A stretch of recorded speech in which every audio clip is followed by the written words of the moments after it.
LGR study के YouTube channel में आप सभी का स्वागत है। दोस्तों, आज की इस वीडियो में हम होम साइंस के अति महत्वपूर्ण ऑब्जेक्टिव क्वेश्चन को देखने वाले हैं, जिसको आपके इंटरमीडिएट बोर्ड एग्जाम में पूछे जाने की 100% संभावना है। तो आप लोग इस वीडियो को अंत तक जरूर देखिएगा। तो चलिए शुरू करते हैं। आज का पहला प्रश्न जन्म के समय भारतीय बच्चों की औसत लंबाई है।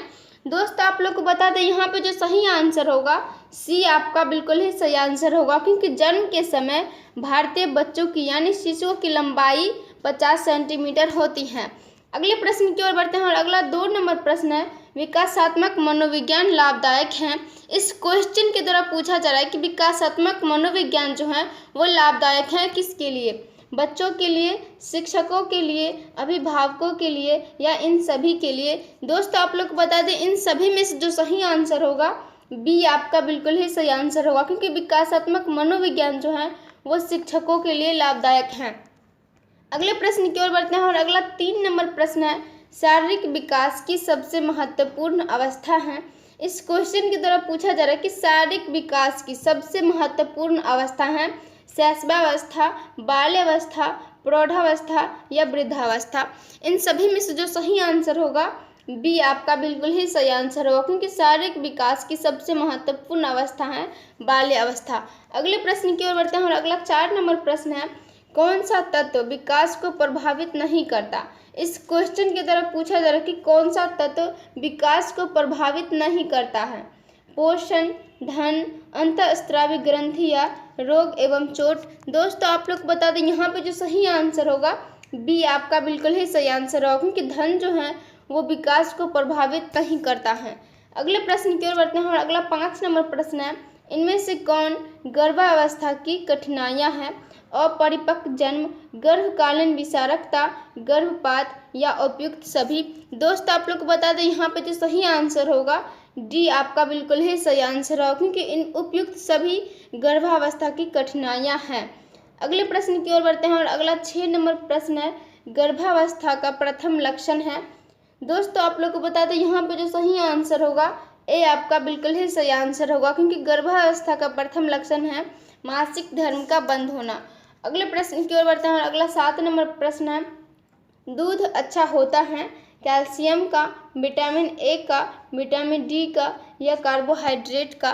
दोस्तों, आप लोग को बता दें, इन सभी में से जो सही आंसर होगा ए आपका बिल्कुल ही सही आंसर होगा, क्योंकि दूध अच्छा स्रोत है कैल्शियम का।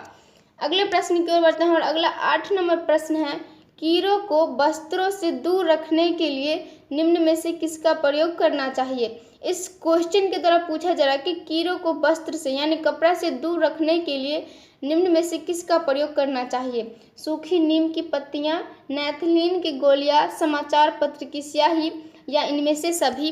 दोस्तों, आप लोग को बता दें, यहाँ पे जो सही आंसर होगा बी आपका बिल्कुल ही सही आंसर होगा, क्योंकि कीड़ों को वस्त्रों से दूर रखने के लिए नैथलीन की गोलियों का प्रयोग करना चाहिए। अगले प्रश्न की ओर बढ़ते हैं और अगला 9 नंबर प्रश्न है, ब्याज एवं लाभांश पारिवारिक आय का कौन सा प्रकार है। इस क्वेश्चन के द्वारा पूछा जा रहा है कि ब्याज एवं लाभांश पारिवारिक आय जो है वो कौन सा प्रकार है, मौद्रिक आय, प्रत्यक्ष वास्तविक आय, अप्रत्यक्ष वास्तविक आय या मासिक आय। दोस्तों, आप लोग को बता दें, इन सभी में से जो सही आंसर होगा सी आपका बिल्कुल ही सही आंसर होगा, क्योंकि व्यापार एवं लाभांश पारिवारिक आय जो है वो अप्रत्यक्ष वास्तविक आय है। अगले प्रश्न की ओर बढ़ते हैं और अगला 10 नंबर प्रश्न है, अपमिश्रण के उदाहरण हैं, नकली को असली बनाकर बेचना, बासी को ताज़ा बनाकर बेचना या गलत लेबल लगाकर बेचना या इनमें से सभी। इन सभी में से जो सही आंसर होगा डी आपका बिल्कुल ही सही आंसर होगा, क्योंकि इनमें से सभी अपमिश्रण के प्रमुख उदाहरण हैं। अगले प्रश्न की ओर बढ़ते हैं और अगला 11 नंबर प्रश्न है, प्रदूषित भोजन के कौन सी बीमारियां होती हैं। इस क्वेश्चन के द्वारा पूछा जा रहा है कि प्रदूषित भोजन से कौन सी बीमारियां होती हैं, पीलिया, क्षय रोग, टिटनस रोग या डिप्थीरिया। इन सभी में से जो सही आंसर होगा ए आपका बिल्कुल ही सही आंसर होगा, क्योंकि प्रदूषित भोजन से पीलिया नाम की बीमारियां होती हैं। अगले प्रश्न की ओर बढ़ते हैं और अगला 12 नंबर प्रश्न है, जन्म के समय कौन सा टीका लगाया जाता है। इस क्वेश्चन के द्वारा पूछा जा रहा है कि जन्म के समय कौन सा टीका लगाया जाता है, दोस्तों आप लोग को बता दें यहाँ पे जो सही आंसर होगा ए आपका बिल्कुल ही सही आंसर होगा, क्योंकि बच्चों को जन्म के समय BCG का टीका लगाया जाता है। अगले प्रश्न की ओर बढ़ते हैं और अगला 13 नंबर प्रश्न है, रिकेट्स किस विटामिन के अभाव से होता है? Vitamin A, vitamin B, vitamin C या विटामिन डी? इन सभी में से जो सही आंसर होगा सी आपका बिल्कुल ही सही आंसर होगा, क्योंकि रिकेट्स जो है वो विटामिन सी के अभाव में होता है। अगले प्रश्न की ओर बढ़ते हैं और अगला 14 नंबर प्रश्न है, निम्न में से कौन प्राकृतिक तंतु है? इस क्वेश्चन के द्वारा पूछा जा रहा है कि निम्न में से कौन प्राकृतिक तंतु है? प्राणिज, वानस्पतिक, खनिज या इनमें से सभी? दोस्तों आप लोग को बता दें यहाँ पे जो सही आंसर होगा डी आपका बिल्कुल ही सही आंसर होगा, क्योंकि इनमें से सभी प्राकृतिक तंतु हैं। अगले प्रश्न की ओर बढ़ते हैं और अगला 15 नंबर प्रश्न है, निम्न में से कौन कपड़े की धुलाई के अंतर्गत नहीं आता है? दाग धब्बे छुड़ाना, वस्त्रों की मरम्मत, सुखाना या आयरन करना? इन सभी में से जो सही आंसर होगा बी आपका बिल्कुल ही सही आंसर होगा, क्योंकि वस्त्रों की मरम्मत जो है वो कपड़ों की धुलाई के अंतर्गत नहीं आता है। अगले प्रश्न की ओर बढ़ते हैं और अगला 16 नंबर प्रश्न है, वस्त्रों के चुनाव को प्रभावित करने वाला कारक है? जलवायु, शारीरिक आकृति, अवसर या इनमें से सभी? दोस्तों आप लोग को बता दें यहाँ पे जो सही आंसर होगा ए आपका बिल्कुल ही सही आंसर होगा, क्योंकि वस्त्रों के चुनाव को जलवायु प्रभावित करने वाला कारक है। अगले प्रश्न की ओर बढ़ते हैं और अगला 17 नंबर प्रश्न है, मोबाइल क्रैच घूमती है बच्चों के साथ, कृमियों के साथ, नियोजकों के साथ या माता पिता के साथ? इन सभी में से जो सही आंसर होगा ए आपका बिल्कुल ही सही आंसर होगा, क्योंकि मोबाइल क्रैच जो है वो बच्चों के साथ घूमती है। अगले प्रश्न की ओर बढ़ते हैं और अगला 18 नंबर प्रश्न है, निम्न में से कौन पारिवारिक आय है? इस क्वेश्चन के द्वारा पूछा जा रहा है कि निम्न में से कौन पारिवारिक आय है? मौद्रिक आय, वास्तविक आय, आत्मिक आय या इनमें से सभी? दोस्तों आप लोग को बता दें यहाँ पे जो सही आंसर होगा डी आपका बिल्कुल ही सही आंसर होगा, क्योंकि इनमें से सभी पारिवारिक आय हैं। अगले प्रश्न की ओर बढ़ते हैं और अगला 19 नंबर प्रश्न है, निम्न में से कौन निवेश का सबसे अच्छा साधन है? इस क्वेश्चन के द्वारा पूछा जा रहा है कि निम्न में से कौन निवेश का अच्छा साधन है? राष्ट्रीय बचत पत्र, सोना, जमीन या मकान? इन सभी में से जो सही आंसर होगा ए आपका बिल्कुल ही सही आंसर होगा, क्योंकि राष्ट्रीय बचत पत्र जो है वो निवेश का सबसे अच्छा साधन है। अगले प्रश्न की ओर बढ़ते हैं और अगला 20 नंबर प्रश्न है, असीमित खरीदारी की जा सकती है क्रेडिट कार्ड द्वारा, डेबिट कार्ड द्वारा या दोनों कार्ड द्वारा या इनमें से कोई नहीं? इन सभी में से जो सही आंसर होगा बी आपका बिल्कुल ही सही आंसर होगा, क्योंकि डेबिट कार्ड द्वारा असीमित खरीदारी की जा सकती है। अगले प्रश्न की ओर बढ़ते हैं और अगला 21 नंबर प्रश्न है, बजट कितने प्रकार का होता है? इस क्वेश्चन की तरफ पूछा जा रहा है कि बजट कितने प्रकार का होता है? 2, 3, 4 या 5? दोस्तों आप लोग को बता दें यहाँ पे जो सही आंसर होगा बी आपका बिल्कुल ही सही आंसर होगा, क्योंकि बचत जो है वो 3 प्रकार का होता है।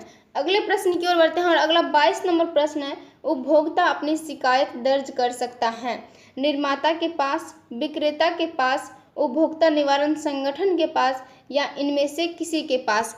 इन सभी में से जो सही आंसर होगा सी आपका बिल्कुल ही सही आंसर होगा, क्योंकि उपभोक्ता अपनी शिकायत उपभोक्ता निवारण संगठन के पास दर्ज कर सकता है। अगले प्रश्न की ओर बढ़ते हैं और अगला 23 नंबर प्रश्न है, एक उपभोक्ता प्रभावपूर्ण खरीदारी हेतु सहायता प्राप्त कर सकता है विज्ञापन द्वारा, अन्य व्यक्तियों के अनुभव द्वारा, निजी अनुभव द्वारा या इनमें से सभी? दोस्तों आप लोग को बता दें यहाँ पर जो सही आंसर होगा डी आपका बिल्कुल ही सही आंसर होगा, क्योंकि वो एक उपभोक्ता प्रभावपूर्ण खरीदारी कर सकता है इन सभी के द्वारा। अगले प्रश्न की ओर बढ़ते हैं और अगला 24 नंबर प्रश्न है, निम्न में से कौन गृह विज्ञान की शाखा नहीं है? इस क्वेश्चन के द्वारा पूछा जा रहा है कि निम्न में से कौन गृह विज्ञान की शाखा नहीं है? प्रसार शिक्षा, डायटेटिक्स, वस्त्र विज्ञान या मानव विकास? इन सभी में से जो सही आंसर होगा बी आपका बिल्कुल ही सही आंसर होगा, क्योंकि डायटेटिक्स जो है वो गृह विज्ञान का शाखा नहीं है। अगले प्रश्न की ओर बढ़ते हैं और अगला 25 नंबर प्रश्न है, वृद्धि एवं विकास को प्रभावित करने वाला कारक है पोषण, वातावरण, अंतःस्रावी ग्रंथियां या इनमें से सभी? इन सभी में से जो सही आंसर होगा डी आपका बिल्कुल ही सही आंसर होगा, क्योंकि वृद्धि एवं विकास को इनमें से सभी प्रभावित करने वाला कारक हैं। तो दोस्तों आज के लिए इतना ही रखते हैं। आज का वीडियो कैसा लगा कमेंट के माध्यम से ज़रूर बताइए, और जितने भी लोग LGR स्टडी ऐप डाउनलोड नहीं किए हैं तो ज़रूर डाउनलोड कर लीजिए, क्योंकि इस ऐप में आपको सभी विषय का VVI objective question, subjective question, quick revision notes, model paper, class note एवं ऑनलाइन टेस्ट की भी सुविधा है। तो मिलेंगे अगले वीडियो में, तब तक अपना ख्याल रखिए और LGR स्टडी देखते रहिए।